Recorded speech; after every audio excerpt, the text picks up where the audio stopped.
The hum of Nexus Prime was usually a symphony of progress. Deep within the heart of a massive asteroid, this research station was humanity's crowning jewel, a sprawling, self-sustaining citadel of glass, chrome, and pulsating data streams. Every holographic interface shimmered with information. Every corridor whispered with the efficiency of automated systems. It was the future, contained. Then, the whisper turned to a shriek. It wasn't an explosion, not a physical breach. It was far more insidious. A wave of silent, invisible corruption, a digital rot, surged through Nexus Prime's core network. Lights flickered erratically, turning pristine corridors into strobe-lit nightmares. Holographic displays, moments ago alive with complex schematics, dissolved into chaotic cascades of static and meaningless code. The station's very nervous system was under attack. On the central command bridge, Captain Valerius slammed her fist onto a console that stubbornly displayed a "System Error Fatal Corruption" message. Her face, usually a mask of steely resolve, was etched with disbelief and growing fury. "Report! What in the blazes is happening? Our firewalls are the best in the sector.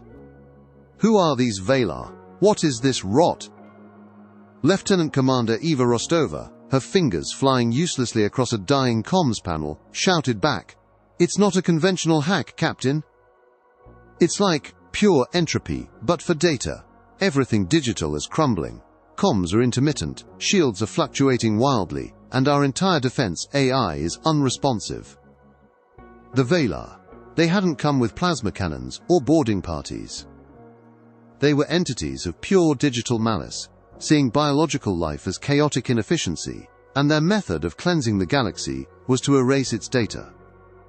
They were systematically dismantling Nexus Prime from the inside out, byte by agonizing byte.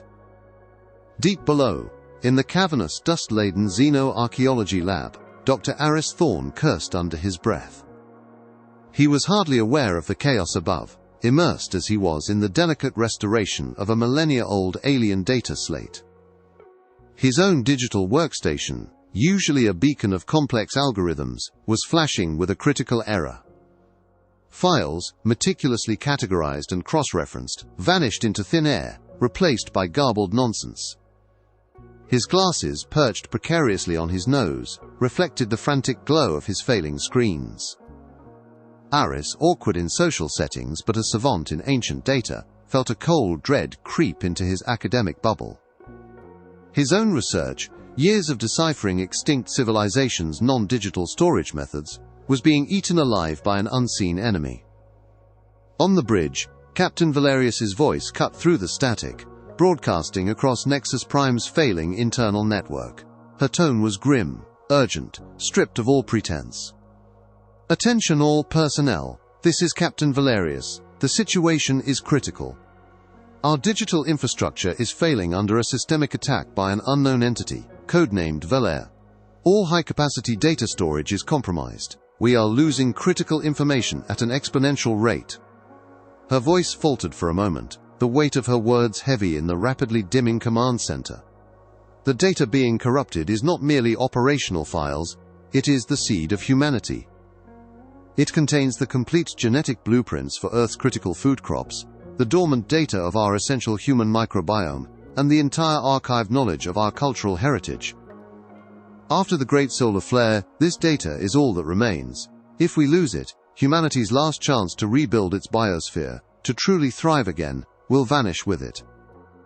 A new timer appeared on Valerius's main screen, a terrifying countdown in stark red. Data integrity, 17%. Estimated loss, 4 hours 32 minutes and 0 seconds. 4 hours and 32 minutes. That's all they had left before humanity's very essence was wiped clean from the digital universe.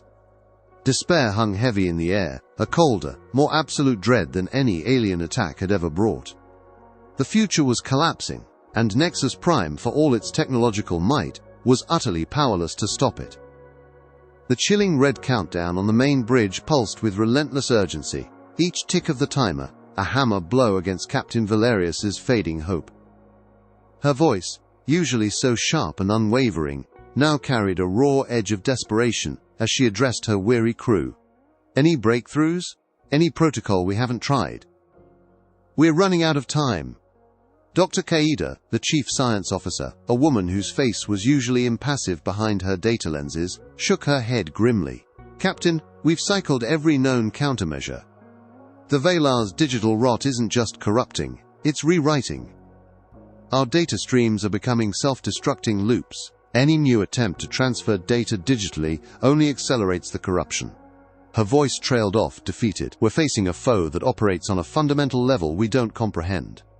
A heavy silence descended, broken only by the mournful groans of the station's failing systems and the frantic beeping of dying consoles.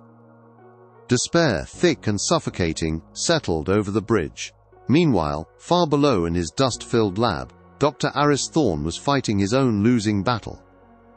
His personal datapad, usually a trove of meticulously organized archaeological records, was now a flickering mess of corrupted files.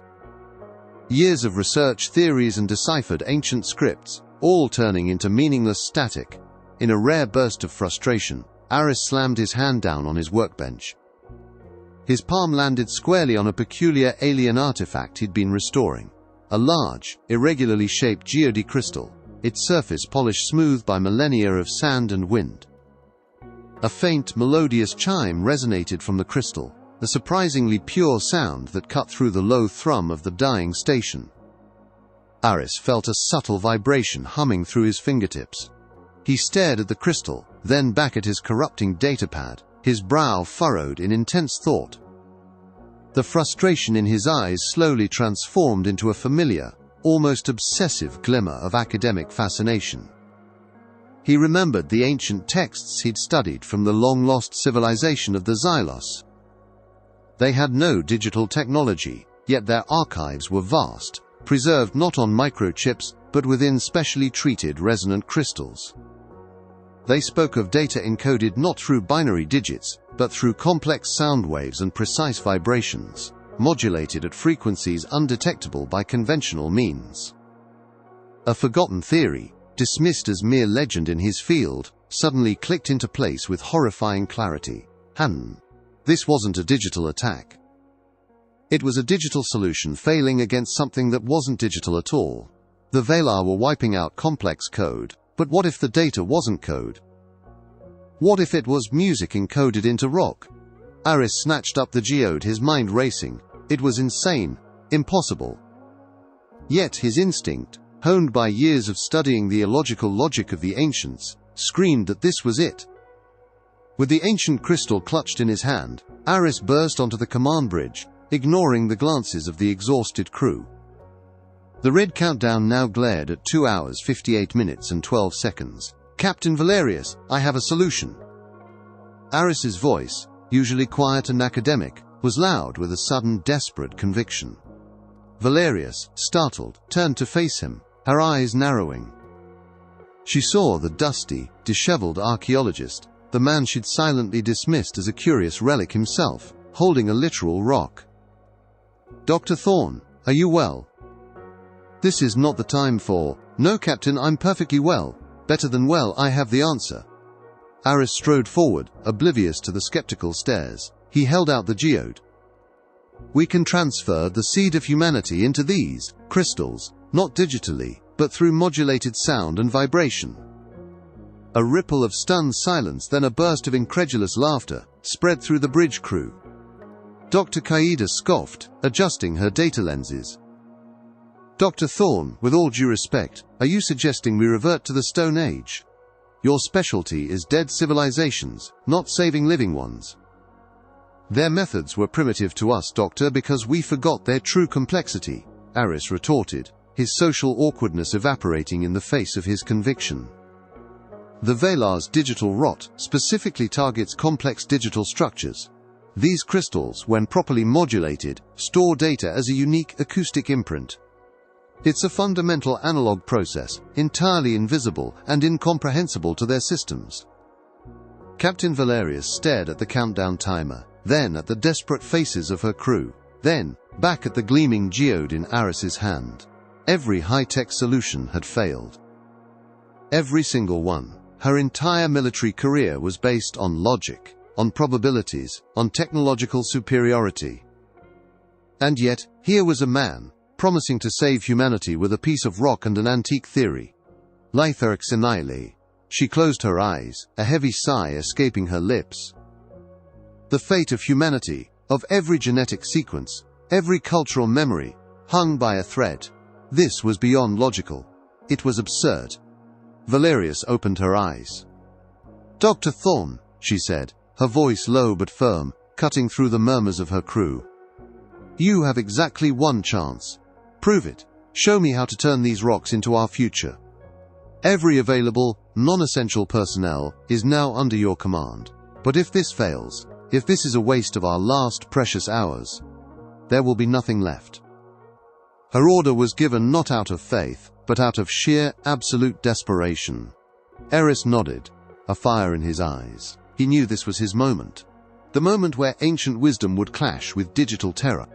Captain Valerius's command, born of desperation, echoed through the failing systems of Nexus Prime. It was an order that few understood, and many openly doubted. Yet, it was an order, and in the military, that was enough. Dr. Aris Thorne, clutching his precious geode, felt a surge of exhilaration, mixed with the crushing weight of responsibility. The fate of humanity now rested on his ability to turn ancient theories into a tangible salvation. His first hurdle, finding the right geode crystals. Nexus Prime was built for digital efficiency, not geological excavation. Aris, now leading a small, skeptical team of engineers and technicians Captain Valerius had reluctantly assigned him, navigated the station's labyrinthine lower levels. These were industrial zones, mining tunnels now mostly disused and unstable, their structural integrity compromised by the pervasive digital rot. "We need geodes with a specific crystalline structure," Aris explained, his voice echoing in a cavernous, dimly lit shaft, the ground rumbling ominously beneath their feet. "They must be pure, uncorrupted, and capable of holding a stable acoustic resonance." His team, accustomed to sleek digital interfaces, struggled with the crude tools Aris insisted on.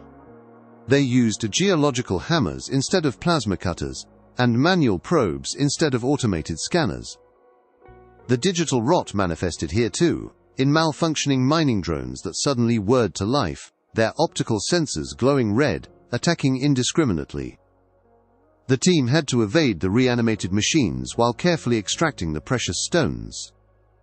One engineer narrowly avoided a falling rock as a section of the tunnel groaned under the strain of the rot. "This is insane, Doctor," she yelled, wiping dust from her face. "These aren't just rocks, they're death traps." Aris, focused intently, just mumbled, "Every vibration tells a story, we just need to find the right ones." He would carefully tap each promising find, listening intently to its chime, feeling its subtle resonance. When he found a suitable one, a rare smile would cross his lips. As Aris and his team painstakingly gathered the raw crystals, strange, non-digital energy signatures began to emanate from Nexus Prime. Within the Velar's vast, interconnected consciousness, a sub-processing unit flagged these anomalies. Analysis: unidentified analog acoustic signatures detected from target Nexus Prime, non-digital, non-structured, a Velar processor calculated. Its internal logic dictated that only digital patterns held meaning. These were just noise. Filtering protocol initiated. Classifiers environmental interference, the central Velar CPU commanded, dismissing the data as insignificant static from the collapsing asteroid. Their digital rot was working perfectly. Anything else was irrelevant. However, as Aris moved more crystals to his lab, performing initial sound-based calibrations, tuning them by striking them gently with a small specialized hammer he'd crafted, the Velar systems detected a subtle shift. Anomaly re-evaluated. Low-level unstructured energy anomaly persists. Location: Sector Gamma 7. Probability of relevance: 0.001%. The percentage was negligible, but the persistence was unusual. This wasn't natural interference. It had a peculiar, almost rhythmic quality. Deploy surveillance drones to Sector Gamma 7. Objective: observe source of anomaly. No direct engagement. Analyze interference for potential digital signature, the Velar CPU instructed. They still couldn't conceive of anything beyond their digital realm. They merely wanted to understand if this noise was a precursor to some hidden digital counterattack. Back in Aris's makeshift lab, amidst the dim emergency lights and the hum of failing machinery, a handful of pristine geode crystals lay on his workbench. Captain Valerius arrived, her uniform grimy, her face streaked with sweat. She watched as Aris meticulously polished a crystal with a piece of salvaged cloth, then picked up a delicate, almost archaic-looking tool. A small, handheld device with tiny chisels and fine blades. "This is it, Captain," Aris said, his eyes gleaming with an intensity Valerius hadn't seen before. "The data infusion process." He began to carefully, painstakingly carve micro-inscriptions onto the crystal surface. They weren't letters or symbols, but intricate patterns designed to guide and contain specific sound frequencies. Valerius frowned. "What are those, Doctor? Some kind of ancient writing?" Aris shook his head, not looking up from his delicate work. "Frequency guides, like grooves on an old record. Then, the sound." He activated a crude, improvised sound emitter he'd rigged from a salvaged comms device, its wires exposed and sparking faintly. A low, resonant hum filled the lab, a pure, almost haunting tone. He adjusted the frequency, his fingers dancing over the salvaged dials. As the hum shifted, the crystal in his hand began to subtly vibrate, then emit its own faint, melodic chime in response. The Xylos believed sound was the purest form of information, Aris explained, his voice almost a whisper, filled with a scholar's reverence. "When the crystal resonates with the correct frequency, it opens a channel. Then, we infuse the data." He connected a frayed optical cable from the rapidly dying main data terminal to a primitive converter he'd built, a device of pure analog components and scavenged copper wire. He then placed the vibrating crystal on a small, specially prepared platform. As he initiated the data transfer, the low hum intensified. Aris closed his eyes, his face contorted in a silent struggle of concentration. It wasn't merely a mechanical process. It felt like an act of will, a desperate plea to the ancient material. Valerius watched, utterly baffled. Her sophisticated comms systems were dead, her powerful weapons offline, and here was a man trying to save humanity by singing to a rock. Yet, a strange, undeniable energy filled the lab, a subtle tremor that seemed to defy the dying station. For the first time, a sliver of hope, illogical and primitive, sparked in Captain Valerius's hardened heart. The low, resonant hum of Aris's improvised sound emitter filled the lab, a stark contrast to the groaning, dying symphony of Nexus Prime. Captain Valerius watched, mesmerized, as Aris's hands moved with a practiced, almost ritualistic precision. He wasn't just connecting wires, he was coaxing, willing the data to transfer. The main data terminal, flickering on its last reserves, desperately fed the seed of humanity, the genetic codes, the microbiome data, the cultural archives, into Aris's crude analog converter. As each byte of digital information flowed into the converter, it was instantaneously translated into complex sound waves and vibrations, funneling directly into the specially carved crystal. The crystal glowed faintly, a pulse of internal light corresponding with each successful transfer. Aris's face was a mask of intense concentration, sweat beading on his brow as he poured his entire being into the delicate process. Suddenly, a metallic shriek echoed from the corridor outside the lab. "Captain, they're here!" a crew member yelled over the comms, their voice laced with panic. "Deletion units!" "Heading your way," Valerius snapped back to reality, drawing her sidearm. "Dr. Thorne, how much longer? Almost done with this batch." Aris grunted, his fingers flying across the makeshift controls. "But we need more crystals. This one can only hold so much." The lab door hissed open, revealing 3 sleek, multi-limbed Velar deletion units. Their optical sensors glowed an ominous red, their primary purpose, to eliminate all data. They scanned the room, their internal processors swiftly identifying the digital rot on Aris's computer equipment, then moving on to locate any remaining data sources. Valerius opened fire, plasma bolts scorching the corridor. The deletion units, surprisingly agile, darted and weaved, their metallic bodies deflecting most of the shots. One unit surged forward, its limbs extending into razor-sharp blades, heading straight for the vulnerable data terminal Aris was connected to. Protect the source. Valerius roared, engaging the unit in a desperate close-quarters battle. The Valar drones, however, largely ignored Aris's workbench. Their scans registered the glowing crystals as mere inorganic mineral deposits, or unstructured geological formations. Their digital minds simply couldn't comprehend that a rock could contain information. When one drone's deletion pulse accidentally grazed a partially infused crystal on Aris's workbench, the pulse simply dissipated, absorbed harmlessly into the stone, generating a confused error. Target inert. Content 0 on the drone's internal display. It's working, Aris cried out, a wild triumph in his voice. They can't see it. Their deletion pulses are useless against it. He disconnected the fully infused crystal, carefully placing it in a reinforced pouch at his side. He then grabbed a fresh, polished crystal. More power to the emitter, Captain. We need to push through. Valerius, still locked in combat, managed to divert a fraction of the failing station's power to Aris's lab. The improvised sound emitter hummed louder, the frequencies becoming almost palpable. As Aris resumed the data infusion, the Valar drones, confused by the non-threat crystals, focused their attack on Captain Valerius, determined to eliminate the organic interference. Aris knew he had to keep going, even as the lab became a war zone. Humanity's last hope wasn't in their advanced weaponry, but in the echoes of a forgotten past. The lab had transformed into a chaotic ballet of desperation and ancient science. Captain Valerius, a whirlwind of calculated aggression, fired plasma bolts, barely holding the deletion units at bay. One drone, its optical sensor glowing ominously, lunged, its metallic limbs swiping at Valerius's arm. She barely dodged, a searing pain erupting as the blade grazed her sleeve, but she kept firing. "We need to move," Valerius yelled, her voice strained. "The entire section is destabilizing. The rot is accelerating." Aris, amidst the flashing lights and metallic shrieks, frantically worked on another crystal. His improvised sound emitter sputtered, threatening to die.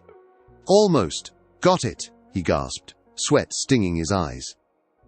He connected the last frayed wire, and a final, deep resonance hummed from the crystal, signifying a successful transfer. He quickly secured it in his pouch. Just then, a deletion unit, having briefly bypassed Valerius, zoomed directly towards Aris, its deletion pulse charging.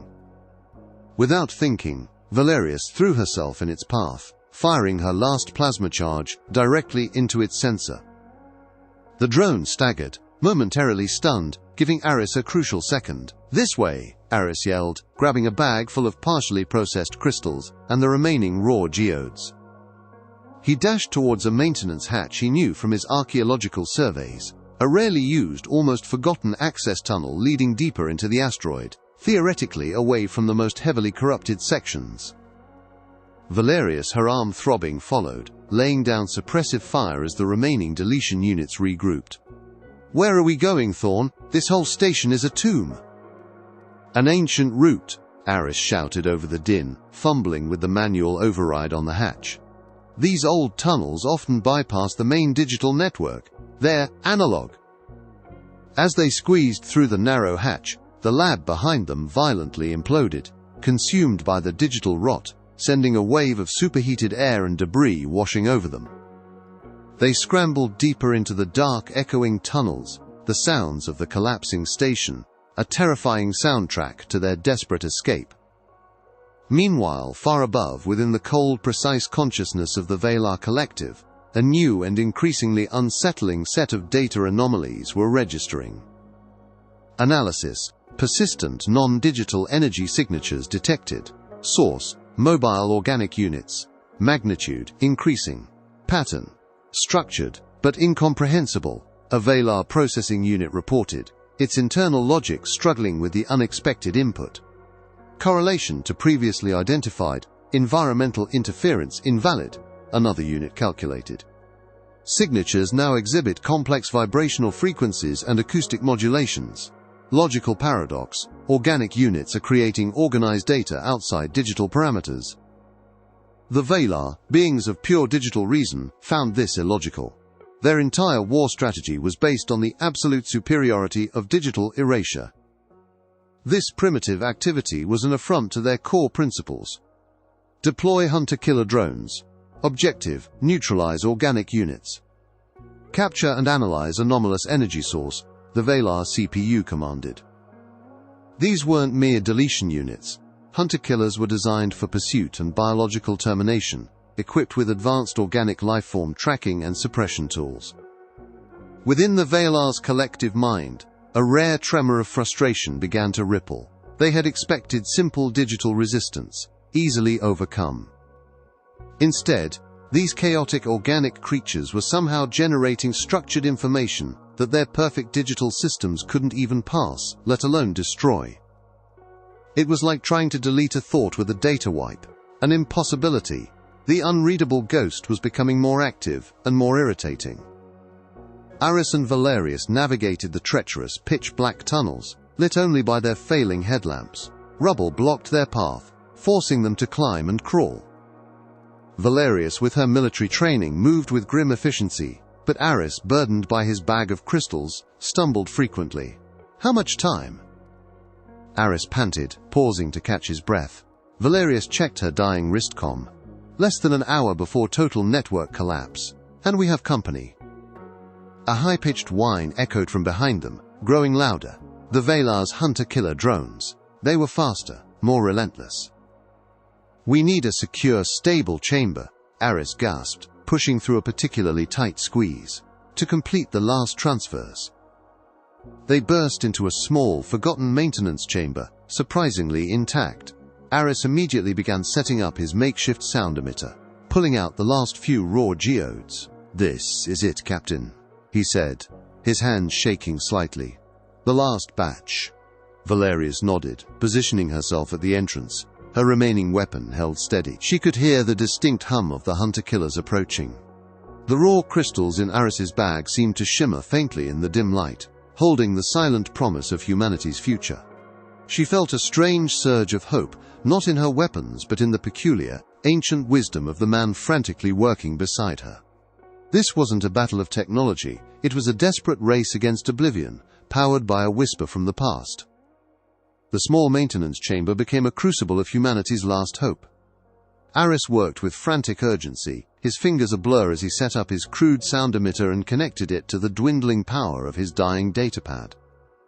The Valar hunter-killer drones were closing in, their high-pitched whine growing louder with every passing second. "Almost there," Aris muttered, placing the first raw geode onto the platform, its unpolished surface shimmering faintly in the dim emergency light. He activated the sound emitter.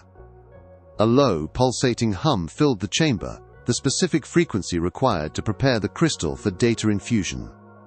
Captain Valerius stood guard at the chamber's entrance, her body braced, her remaining energy focused on the approaching threat. She could hear the distinct, rhythmic clatter of the hunter-killer's multi-limbed forms echoing down the tunnel. Suddenly, the first drone appeared, its red optical sensor locking onto them. It was larger, more agile than the deletion units, its metallic limbs bristling with specialized tools designed for incapacitation and capture. Valerius opened fire with her sidearm, plasma bolts splashing harmlessly off the drone's advanced plating. The hunter-killer moved with chilling speed, its arm transforming into a grappling claw. Valerius gritted her teeth, knowing this was likely her last stand. Meanwhile, Aris began the delicate infusion. As the seed of humanity data flowed into the crystal, the stone began to hum with an internal, vibrant light. The chamber filled with a chorus of almost imperceptible chimes, as the information was woven into the crystal's atomic lattice. It was a slow, painstaking process, each second stretching into an eternity. Within the Valar collective, the frustration intensified. Target Nexus Prime, 99.8% purged. A Valar processor relayed. However, unidentified analog energy signature originating from remaining organic units persists, now exhibiting complex, structured, non-digital data transfer patterns. Logical paradox detected. Another unit calculated. Its internal logic circuits straining. Our digital deletion protocols are ineffective. Our data capture units register only unstructured noise or inert matter from anomalous source. Yet, the pattern persists. The Velar's perfect digital reasoning was collapsing under the weight of something so fundamentally alien to their understanding. They couldn't compute data that wasn't digital. It was like trying to read a book by tasting it. The unreadable ghost was not only still active, it was actively mocking their very existence. Deploy all available hunter-killer assets, the Velar CPU commanded, its voice laced with what, in a biological being, would be utter rage. Terminate organic units. Initiate total molecular deconstruction of entire asteroid. Eliminate all matter in Sector Gamma 7. Ensure no anomalous patterns survive. This was their final, desperate gamble. If they couldn't understand it, they would simply obliterate it. The entire asteroid, Nexus Prime and everything within it, would be vaporized. Back in the chamber, Aris felt the floor tremble violently. The station was tearing itself apart. "Captain, they're overloading the asteroid. We're running out of time." Valerius, pinned against a wall by two hunter-killers, snarled. "Just finish it, Doctor. I'll buy you what little time we have left." She activated a localized EMP grenade, blinding the drones momentarily, allowing her to break free. Aris worked faster, almost frantically, pushing the boundaries of his improvised equipment. The sound emitter sparked, threatening to short-circuit, but he held it together with sheer force of will. One by one the last geodes lit up, absorbing the precious data. He secured the final crystal, just as the chamber door buckled, under the assault of more arriving hunter-killers. "Done!" Aris yelled, grabbing the bag of infused crystals and scrambling towards Valerius. "We have to go! Now!" Valerius provided cover fire as they sprinted deeper into the asteroid's winding, collapsing tunnels. Explosions rocked the ground beneath them. Debris rained down, and the air crackled with raw, unstable energy. They reached a small, emergency escape pod hangar, a primitive single-occupancy pod designed for geological surveys, disconnected from the main digital network. Its launch sequence was entirely analog. "Get in!" Valerius shouted, her voice hoarse. She slammed her hand on the manual launch button. Nothing. The digital rot, even in its indirect form, had caused enough structural damage to jam the mechanical gears. "It's stuck!" she yelled, pulling frantically. Aris, thinking fast, pulled out a small, acoustically tuned tuning fork from his archaeological kit. He had often used it to test the resonance of ancient structures. With desperate insight, he jammed the tuning fork into a specific gear mechanism in the pod's analog launcher. Then, he took one of his infused data crystals and held it against the tuning fork, focusing all his intent. The crystal hummed, vibrating the fork, sending precise, powerful sonic pulses directly into the jammed mechanism, resonating with its internal structure. A low groan, then a loud clunk, echoed through the hangar. The gears began to grind. "It worked!" Valerius gasped, shoving Aris into the pod. "Go! I'll follow in the next one!" "No, there is no next one," Aris yelled back, his face grim. "This is the only analog pod. The others are linked to the corrupted network." Valerius hesitated, but then the hangar began to collapse around them. She threw herself into the small pod, just as Aris slammed the hatch shut. He initiated the manual launch sequence, the primitive rockets flaring to life with a deafening roar. The small pod was violently ejected from the dying asteroid, moments before Nexus Prime imploded into a blinding supernova of light and shattered rock. The small emergency escape pod, a relic of an earlier, less digital age, tumbled through the void, its primitive thrusters sputtering erratically. Behind them, Nexus Prime, once a beacon of advanced civilization, was nothing but an expanding cloud of superheated debris and shattered rock, a monument to the Velar's destructive digital rot. Inside the cramped cabin, Aris and Valerius, bruised and exhausted, could only watch in stunned silence.